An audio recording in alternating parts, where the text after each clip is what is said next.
નમસ્કાર વિદ્યાર્થી મિત્રો, હું અજય પરમાર આપણી યુટ્યુબ ચેનલ દીપમ જ્ઞાન ક્રાંતિમાં આપનું હાર્દિક સ્વાગત કરું છું. મિત્રો, આજે હું તમારા માટે ધોરણ 11 કોમર્સનું જે આંકડાશાસ્ત્ર એટલે કે જે સ્ટેટ છે એ સ્ટેટનું ત્રીજું ચેપ્ટર મધ્યવર્તી સ્થિતિના માપો, એની અંદર હું તમારા માટે ઉદાહરણ નંબર 25 અને ઉદાહરણ નંબર 26 લઈને આવ્યો છું કે જે ટેક્સ્ટબુકમાં પાના નંબર 92 અને 93 પર આપવામાં આવ્યું છે.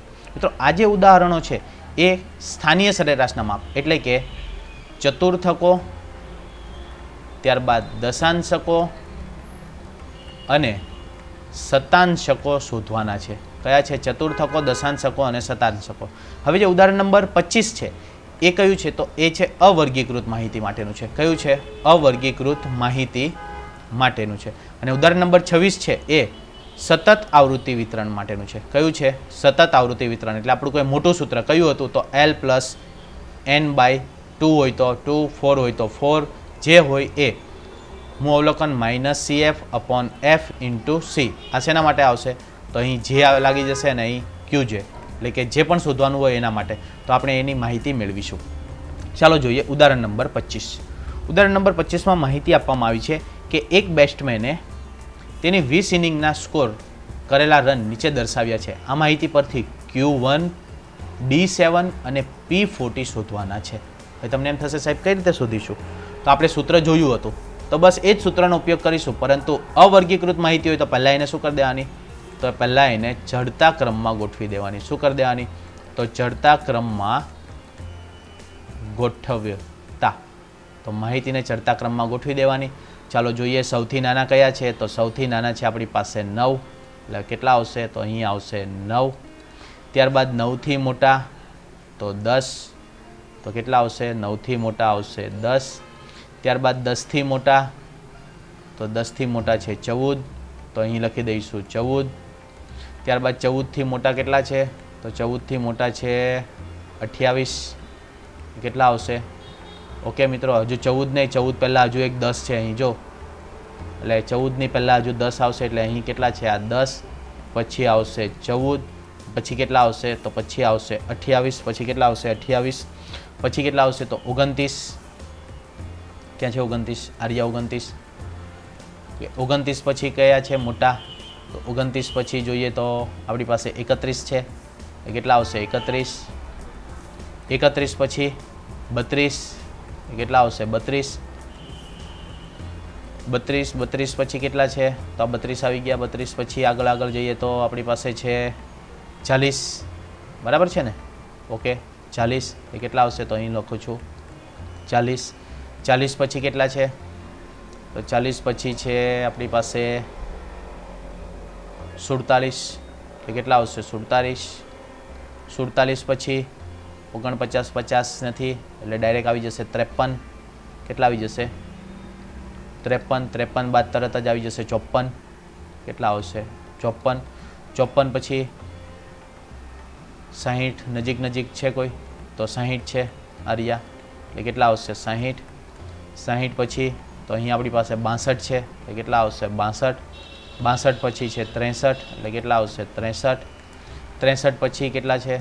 તો 63 પછી છે 67. એટલે કેટલા આવશે? તો અહીં આવશે 67. 67 પછી ડાયરેક્ટ આવશે 71. કેટલા આવશે? 71. અહીં આવશે 71. 71 પછી ડાયરેક્ટ આવી જશે 80.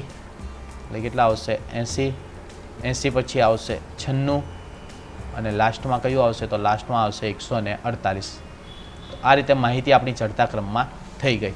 હવે શું શોધવાનું કીધું છે? તો Q1. શું શોધવાનું છે? Q1.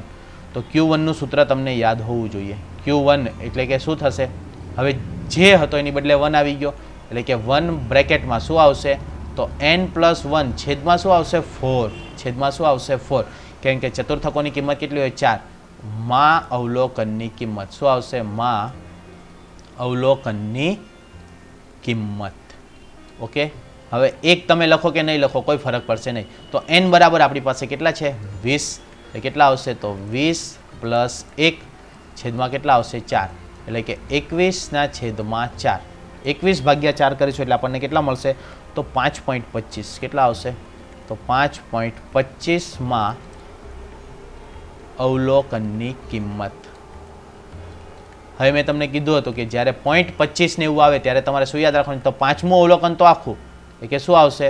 તો પાંચમું અવલોકન પ્લસ શું થશે 0.25 અને અહીં શું આવશે તો અહીં આવશે છઠ્ઠું અવલોકન માઇનસ પાંચમું અવલોકન. આ ખાસ યાદ રાખજો. પાંચમું અવલોકન એટલે કયું આવશે તો પહેલું, બીજું, ત્રીજું, ચોથું અને પાંચમું. તો પાંચમું અવલોકન કયું છે તો આ પાંચમું અવલોકન છે 28 એટલે અહીં કેટલા આવશે તો અહીં આવશે 28 પ્લસ કેટલા છે 0.25. હવે છઠ્ઠું અવલોકન એટલે કયું તો આ એટલે કેટલા છે 29 તો કેટલા આવશે 29 માઇનસ 28. કોઇન્સિડન્ટ અહીં એક જ આવે છે એટલે કે 28 પ્લસ કેટલા થશે તો 0.25 ગુણ્યા 1 એટલે કેટલા આવશે તો 28 પ્લસ 0.25 એટલે આપણો જે Q1 છે એ કેટલો આવશે તો Q1 આપણો આવશે 28.25. કેટલો આવશે 28.25. થોડી ઘણી સમજ પડી તમને મિત્રો? આપણે જ્યારે હવે પછીના સ્વાધ્યાયના દાખલા કરીશું ને ત્યારે આપણે થોડી વધારે માહિતી મેળવીશું. અહીં થોડી ઘણી સમજ પડી છે. શું કરવાનું છે તો Q1 શોધવાનું છે. Q1 નું સૂત્ર શું છે તો Q1 બરાબર આપણે QJ નું સૂત્ર આપણે જોયું હતું. QJ બરાબર શું હતું તો J બ્રેકેટમાં n+1/4 માં અવલોકનની કિંમત. આવી આપણી પાસે કિંમત હતી, સૂત્ર હતું.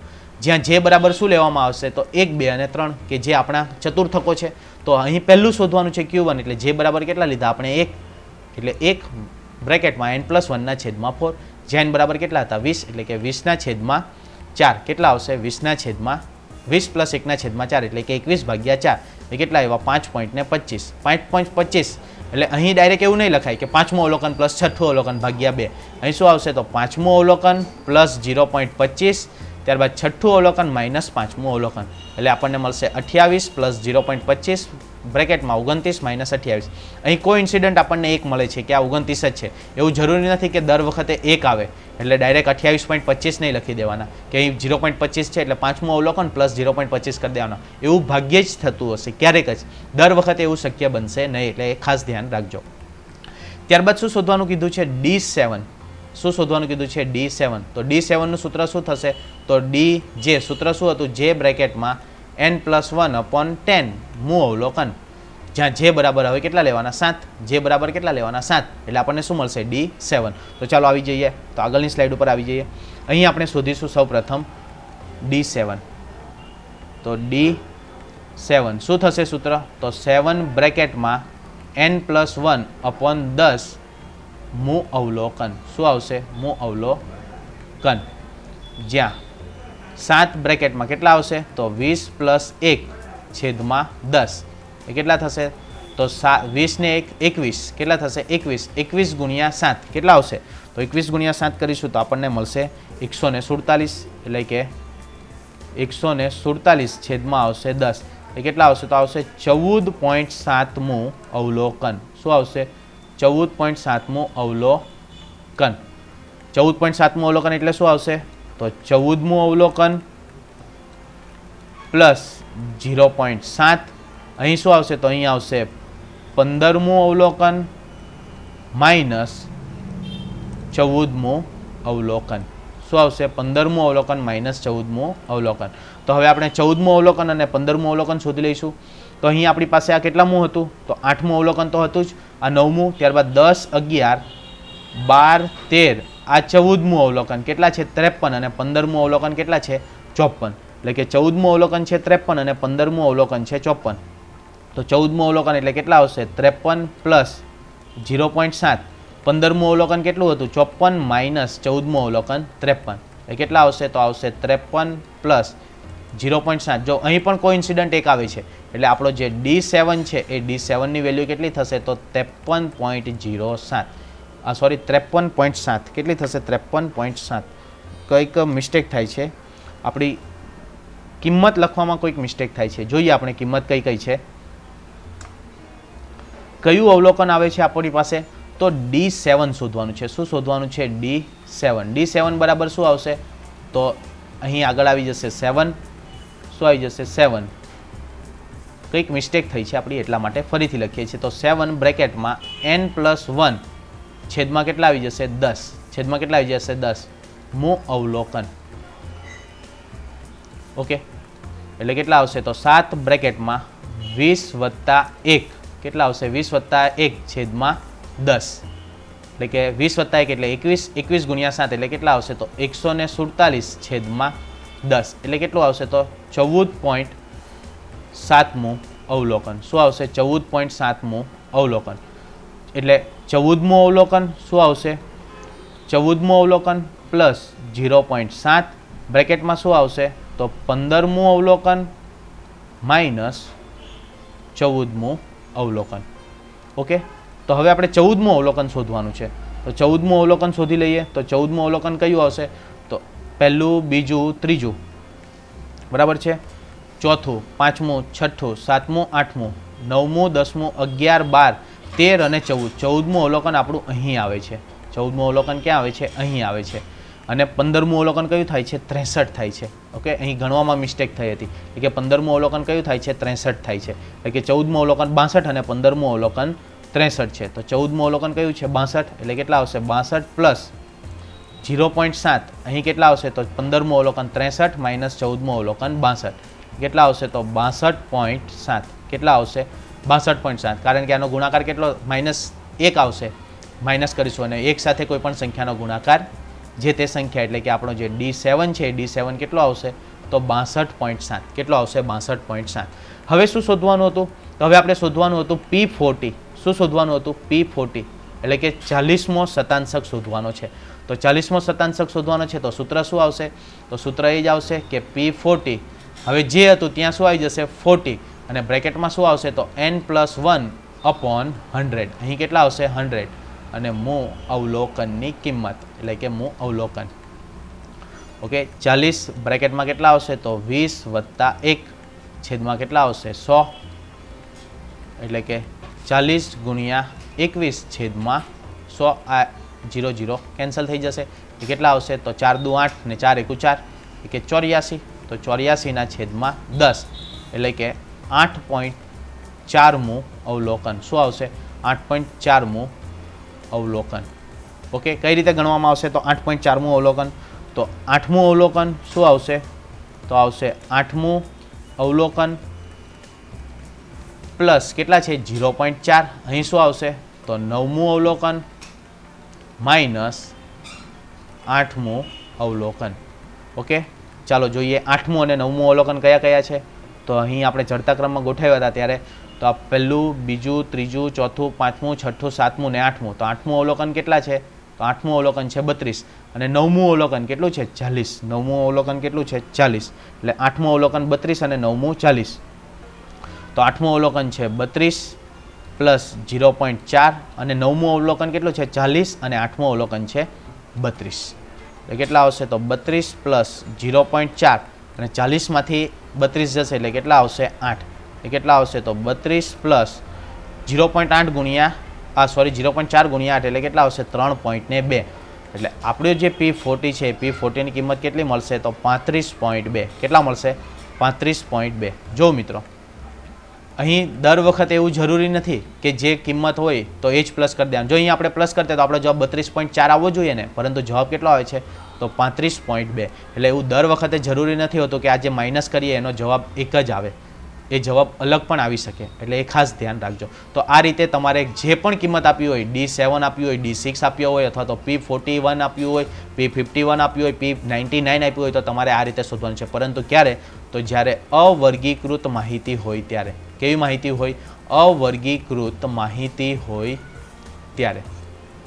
હવે આપણે જોઈએ કે જ્યારે સતત આવૃત્તિ વિતરણ આપેલું હોય. કેવું આવૃત્તિ વિતરણ આપેલું હોય સતત આવૃત્તિ વિતરણ આપેલું હોય ત્યારે. એટલે કે ઉદાહરણ નંબર 26 નીચેની માહિતી પરથી એક ડેરીમાં મશીનથી ભરેલા દૂધની 90 કોથળીઓના સંદર્ભમાં એટલે આપણને n આપી દીધા છે કેટલા છે 90 છે અને એના આધારે આપણને વર્ગ આપી દેવામાં આવ્યા છે અને કોથળીઓની સંખ્યા f આપી દેવામાં આવી છે. એના પરથી Q3 D2 અને P55 શોધવાના છે. શું શોધવાનું છે Q3 D2 અને P55 શોધવાના છે. તો પહેલાં તો આપણે શું બનાવવી પડશે CF. પહેલામાં કેટલા આવશે તો પહેલામાં આવશે 5 5 ને 21 કેટલા થશે 26 26 ને 33 કેટલા થશે તો 59 59 પ્લસ 23 એટલે કેટલા થશે 82 અને 82 ને 8 કેટલા થશે 90. એટલે આપણા n બરાબર કેટલા છે તો n બરાબર છે આપણી પાસે 90. હવે શું શોધવાનું છે Q3. ઓકે, Q3 શોધવાનું છે તો પહેલાં તો શું શોધવું પડશે તો Q3 નો વર્ગ. શું શોધવું પડશે Q3 નો વર્ગ એટલે શું આવશે તો n/4 મું અવલોકન. n બરાબર કેટલા છે તો 90 ભાગ્યા 4 કરવા પડશે તો 90 ભાગ્યા 4 કરીશું એટલે કેટલા આવશે તો 67.5. કેટલા આવશે 67.5 મું અવલોકન. ક્યાં આવશે 67.5 તો એ આવશે આમાં. એટલે આપણો ચતુર્થકનો વર્ગ કયો થશે તો 500 થી લઈને 505. ત્યારબાદ કયું સૂત્ર મૂકવાનું તો Q3 બરાબર L પ્લસ n/4, પરંતુ આગળ શું આવી જશે જે n/4. અહીં પણ શું આવશે તો Q3 છે એટલે 3 આગળ લેવામાં આવશે. શું આવશે 3 minus CF upon F into C. શું આવશે CF upon F into C. તો ચાલો સૌપ્રથમ આપણે Q3 શોધી લઈએ. તો મેં અહીં ટેબલ તમારા માટે મૂકી દીધું છે. ઓકે, સંચય આવૃત્તિવાળું ટેબલ છે. હવે શું શોધવાનું છે આપણે Q3 નો વર્ગ. તો Q3 નો વર્ગ શોધીશું. તો Q3 નો વર્ગ એટલે શું આવશે તો Q3 બરાબર 3 બ્રેકેટમાં n/4 મું અવલોકન. શું આવશે n/4 મું અવલોકન. ઓકે, જ્યાં કેટલા આવશે તો 3 બ્રેકેટમાં 90 ભાગ્યા 4. કેટલા આવશે તો 90 ભાગ્યા 4 ગુણ્યા 3 કરીશું એટલે આવશે 67.5 મું અવલોકન. કયું આવશે 67.5 મું અવલોકન. પરંતુ ક્યાં જોવામાં આવશે તો CFના ખાનામાં. ક્યાં જોવામાં આવશે CFના ખાનામાં. તો 67.5 ક્યાં આવશે અહીંયા. એટલે આપણો ચતુર્થકનો વર્ગ કયો થશે તો ચતુર્થકનો વર્ગ થશે 500 થી લઈને 505. કયો થશે 500 થી લઈને 505. હવે આપણે શું શોધવાનું છે તો આપણું સૂત્ર છે m, એટલે કે આપણે કિંમત શોધવાની છે. તો સૂત્ર પહેલાં લખી દઈએ કે Q3. તો Q3 બરાબર શું આવશે તો L પ્લસ શું આવશે 3n/4 minus CF upon F into C. જ્યાં L એટલે શું થશે તો આપેલા વર્ગની અધસીમા બિંદુ એટલે કેટલા છે 500. એટલે અહીં કેટલા આવશે તો અહીં આવશે 500 પ્લસ 3n/4 તો આપણે શોધી જ લીધા છે. કેટલા આવ્યા છે તો 67.5. એટલે અહીં ડાયરેક્ટ જ લખી દઈએ છીએ આપણે 67.5 માઇનસ CF એટલે કઈ તો આપેલા વર્ગની અગાઉના વર્ગની સંચય આવૃત્તિ કેટલી છે 59. એટલે કેટલા આવશે તો -59. F એટલે શું થશે તો જે વર્ગ છે એ વર્ગની આવૃત્તિ કેટલી છે 23. છેદમાં કેટલા આવશે 23 અને ગુણ્યા જે તે વર્ગની વર્ગ લંબાઈ. તો કેટલી છે વર્ગ લંબાઈ તો 500 થી લઈને 505. એટલે કેટલા છે વર્ગ લંબાઈ 5. ક્લિયર મિત્રો. શું લેવાનું છે તો CF એટલે કઈ છે તો અગાઉના વર્ગની સંચય આવૃત્તિ લેવાની છે. તો અગાઉના વર્ગની સંચય આવૃત્તિ કેટલી છે 59. F એટલે શું છે તો જે વર્ગ છે એ વર્ગની આવૃત્તિ. વર્ગ એટલે કયો તો આપણો જે ચતુર્થકનો વર્ગ આવ્યો છે એની આવૃત્તિ. અને વર્ગ લંબાઈ તો જે ચતુર્થકનો વર્ગ છે એની વર્ગ લંબાઈ તો કેટલી છે 5. હવે આપણી પાસે બધી કિંમત છે. શું કરવાનું છે તો પ્લસ માઇનસ ગુણાકાર ભાગાકાર. તો 67 માઇનસ 59 કરીશું એટલે આપણને કેટલા મળશે તો 8.5. કેટલા મળશે 8.5. છેદમાં કેટલા આવશે 23 ગુણ્યા 5. હવે ગુણાકાર કરીશું એટલે કે 500 પ્લસ 8.5 ગુણ્યા 5 કરીશું એટલે કેટલા મળશે 42.5. 42.5 ભાગ્યા કેટલા થશે 23. એટલે આપણને મળશે 500 પ્લસ 42.5 ભાગ્યા 23 કરીશું એટલે આપણને મળશે 1.85. કેટલા મળશે 1.85. એટલે આપણો જે Q3 છે એ Q3 કેટલો આવશે તો આપણો જે Q3 આવશે 501.85. કેટલો આવશે 501.85. ક્લિયર મિત્રો. શું યાદ રાખવાનું છે તો સૌપ્રથમ સંચય આવૃત્તિ શોધવાની છે. ત્યારબાદ ચતુર્થકોનો વર્ગ શોધવાનો છે. ચતુર્થકનો વર્ગ શોધ્યા બાદ સૂત્ર મૂકવાનું છે કયું તો L પ્લસ જે હોય 3n/4 minus CF upon F into C. જ્યાં CF એટલે શું લેવાનું છે તો જે વર્ગ હોય એના અગાઉના વર્ગની સંચય આવૃત્તિ. F એટલે જે વર્ગ આવ્યો હોય એની આવૃત્તિ. અને C એટલે જે તે વર્ગની વર્ગ લંબાઈ. તો આ રીતે આપણે Q3 શોધી શકીશું. હવે આપણે શું શોધવાનું છે D2. તો D2 માટે મેં અહીં ટેબલ બનાવીને રાખ્યું છે. તો D2 શોધવાનો છે. તો સૌપ્રથમ શું લેવું પડશે આપણે તો સૌપ્રથમ D2 નો વર્ગ શોધવો પડશે. તો D2 નો વર્ગ શોધી લઈએ. તો D2 નો વર્ગ એટલે શું આવશે તો D2 બરાબર શું આવશે તો 2 બ્રેકેટમાં n છેદમાં કેટલા આવશે 10મું અવલોકન. કેમ કે દશાંશકોની કિંમત કેટલી છે 10 અને D2 શોધવાનો છે એટલે કેટલા આવશે તો 2 બ્રેકેટમાં કેટલા આવશે n બરાબર કેટલા છે આપણી પાસે 90 છેદમાં 10મું અવલોકન. એટલે કેટલા આવશે તો 18.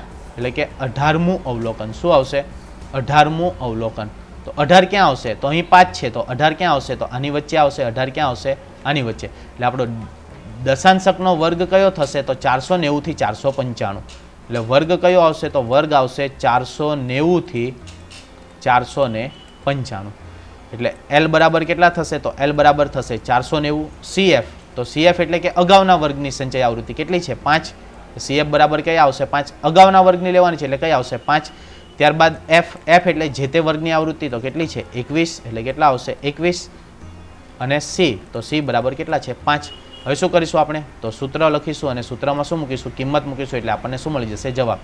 કયું શોધવાનું છે? તો D2. D2 બરાબર સૂત્ર શું થશે? તો L પ્લસ અહીં શું આવશે? 2 બ્રેકેટમાં n/10 minus CF upon F into C into શું આવશે? સી. જ્યાં એલ બરાબર કેટલા છે આપણી પાસે? તો 490. અહીં કેટલા આવશે? તો અહીંયા આવશે 490 પ્લસ 2n/10 એ કેટલા આવ્યા? તો 18. એ કેટલા આવ્યા આપણી પાસે? તો એ આવ્યા 18 માઇનસ સીએફ કેટલી છે? તો સીએફ છે આપણી પાસે 5, કેમ કે અગાઉના વર્ગની લેવાની એટલે કેટલા આવશે? 5 અપોન એફ, એફ બરાબર કેટલા છે? 21. એટલે કેટલા આવશે? 21 ગુણ્યા સી, સી બરાબર કેટલા છે? 5. એટલે અહીં આવશે 490 પ્લસ 18 માઇનસ 5 એટલે કેટલા આવશે? 13. 13 છેદમાં 21 ગુણ્યા 5 એ કેટલા આવશે? તો અહીંયા આવશે 490 પ્લસ 13 પંચા કેટલા થશે? 65. 65 છેદમાં 21 એટલે 490 પ્લસ 65 ભાગ્યા 21 કરીશું એટલે આપણને મળશે 3.1. કેટલા મળશે? 3.01. અને સરવાળો કરીશું એટલે આપણને શું મળશે? D2 ની કિંમત કેટલી મળશે? તો 493.01. કેટલા મળશે? 493.01. તો આ રીતે તમારે D2 ની કિંમત મેળવવાની છે. હવે તમને કોઈ પણ પૂછવામાં આવે, સપોઝ અહીંયા D7 હોય તો અહીંયા 2 ની જગ્યાએ કેટલા લેવાના? 7. D8 હોય તો 2 ની જગ્યાએ કેટલા લેવાના? 8. D9 હોય તો કેટલા લેવાના? 9. પરંતુ D10 નહીં પૂછાય, કેમ કે D9 સુધી જ એની સંખ્યા છે. તો આ હતો આપણો દશાંશક. થોડો ઘણો ખ્યાલ આવે છે? જો ના સમજ પડતી હોય તો તમે કમેન્ટ બોક્સમાં જરૂરથી જણાવજો. હવે આપણે છેલ્લું શું શોધવાનું છે? તો 55મો શતાંશક. શું શોધવાનું છે? 55મો શતાંશક. તો એની માટે પણ ટેબલ બનાવી દીધું છે. 55મો શતાંશક એટલે કે P55. શું શોધવાનું છે? P55. તો સૌપ્રથમ તો શું શોધવું પડશે? P55 નો વર્ગ. શું શોધવું પડશે? P55 નો વર્ગ. એટલે શું આવશે? તો P55 બરાબર તો 55 બ્રેકેટમાં n અપોન, હવે કેટલા થઈ જશે? 100 મું અવલોકન. શું આવશે? n અપોન 100 મું અવલોકન. ઓકે, 55 n બરાબર કેટલા છે? 90 છેદમાં કેટલા આવશે? 100 મું અવલોકન. 0 0 કેન્સલ કરી નાખીશું એટલે આપણને ગુણાકાર કરવામાં સહેલાઈતા પડે. તો 55 ગુણ્યા 9 કરીશું એટલે આપણને કેટલા આવશે? તો 495. કેટલા આવશે? 495 ભાગ્યા 10 એટલે કેટલા આવશે? તો 49.5 મું અવલોકન. પરંતુ ક્યાં જોવાનું છે? તો CFમાં. તો 49.5 ક્યાં આવશે? અહીં આવશે. ક્યાં આવશે? અહીં આવશે. એટલે આપણો વર્ગ કયો થશે? તો 495 થી લઈને 500 સુધીનો. એટલે કે વર્ગ કયો આવશે? તો વર્ગ આવશે 495 થી 500. કયો આવશે? 495 થી 500. તો L બરાબર કેટલા થશે? તો L બરાબર થશે 495. ત્યારબાદ CF. CF એટલે કઈ આવશે? તો આગળના વર્ગની. તો આગળના વર્ગની CF કેટલી છે? 26. કેટલા આવશે? 26. F, F એટલે જે તે વર્ગની. તો જે તે વર્ગની કેટલી છે? 23. એટલે કેટલા આવશે? તો અહીં આવશે 23. અને ત્યારબાદ શું કીધું છે? C. તો C બરાબર કેટલા છે? તો C બરાબર છે આપણી પાસે 5. કેટલા છે? 5. હવે શું કરવાનું છે? સૂત્ર મૂકવાનું છે. કયું સૂત્ર આવશે? તો P55 શોધવાના છે. શું શોધવાનું છે? P55. P55 બરાબર સૂત્ર શું આવશે? તો L plus 55 n upon 100 minus CF upon F into C. શું આવશે? F into C. ચાલો, L બરાબર કેટલા છે? તો L બરાબર છે 495. એટલે કેટલા આવશે? 495 પ્લસ 55n/100 તો કેટલા આવ્યા હતા આપણી પાસે? 49.5. એટલે અહીં આવી જશે 49.5 માઇનસ CF કેટલા છે? તો CF છે 26. F બરાબર કેટલા છે? 33. અને વર્ગ લંબાઈ કેટલી છે? 5. હવે બાદબાકી કરીશું, ગુણાકાર કરીશું, ભાગાકાર કરીશું એટલે આપણને જવાબ મળી જશે. એટલે 495 49.5 માઇનસ 26 કરીશું એટલે આવશે 23.5. કેટલા આવશે? 23.5 છેદમાં કેટલા આવશે? 33 ગુણ્યા 5. 495 પ્લસ 23.5 ગુણ્યા 5 કરીશું એટલે 117.5 કેટલા આવશે 117.5 ને છેદમાં આવી જશે 33. ભાગાકાર કરીશું એટલે કે 495 પ્લસ 117.5 ભાગ્યા 33 એટલે આવશે 3.56 કેટલા આવશે 3.56 એટલે આપણો જે P55 છે એ P55 નો જવાબ આવશે 398.56 કેટલા આવશે તો 398.56. તો આ રીતે તમારે જે શતાંશકો છે દશાંશકો છે અને જે ચતુર્થકો છે તો એની માહિતી મેળવવાની છે. હવે આપણે જોઈ લઈએ તો આપણે સૌપ્રથમ શું શોધવાનું હતું Q3 ની કિંમત કેટલી આવી હતી તો Q3 ની કિંમત આપણે જોઈ તો Q3 ની કિંમત આવી હતી 501.85 એટલે કે 501.85. ત્યારબાદ D2 તો D2 ની કિંમત કેટલી આવી હતી તો D2 ની કિંમત આવી હતી 493.1 અને P55 તો જેની કિંમત કેટલી આવી છે તો 498.56. તો આ રીતે તમારે લાસ્ટમાં જવાબ બતાવી દેવાનો છે. તો આવો તમને દાખલો પૂછાશે 5 માર્ક્સમાં કે જેની અંદર તમને શતાંશકો દશાંશકો અને ચતુર્થકો શોધવાનું કીધું હશે. હવે પછી આપણે જે ઉદાહરણના જે થોડાક વિચિત્ર દાખલા છે એ દાખલાની માહિતી મેળવીશું અને ત્યારબાદ આપણે સ્વાધ્યાય 3.4ની માહિતી મેળવીશું. તો આશા રાખું છું કે તમને આ વિડીયોમાં સમજ પડી હશે. જો સમજ પડી હોય તો વધુમાં વધુ લાઇક કરજો અને શેર કરજો. ફરીથી મળીશું આવા જ વિડીયો સાથે. ત્યાં સુધી good bye and take care. Thank you.